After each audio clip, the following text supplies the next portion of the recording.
So, napakagandang umagang kay ganda, no? Mainit ang panahon. Mainit yung mga issues and concern ng bansang Pilipinas. Pero ganun pa man ay uminom tayo ng tubig para hindi tayo ma-heat stroke. So ganun pa man, shout out sa mga ka-alumni dyan sa Sakritan Elementary School, no? Lalo-lalo na yung mga class 89, no? So ganun pa man, mapunta tayo sa issues and concern ng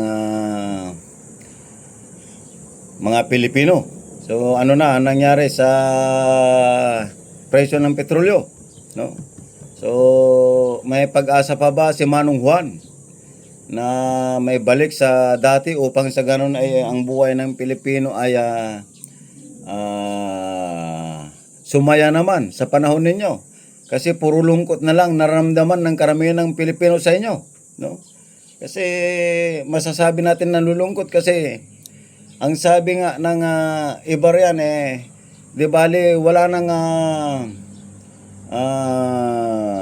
kanin, basta mayroon lang kape. Ang problema, tumaas yung presyo ng kape at saka sukal. Dahil sa epekto ng petrolyo. So, ano na, mga, anong tawag mga ito? Hindi natin mabibigyan ng pinakamagandang term. Kasi, kung susumahin ay wala silang nagagawa. So, yun lang, magandang umaga sa inyo.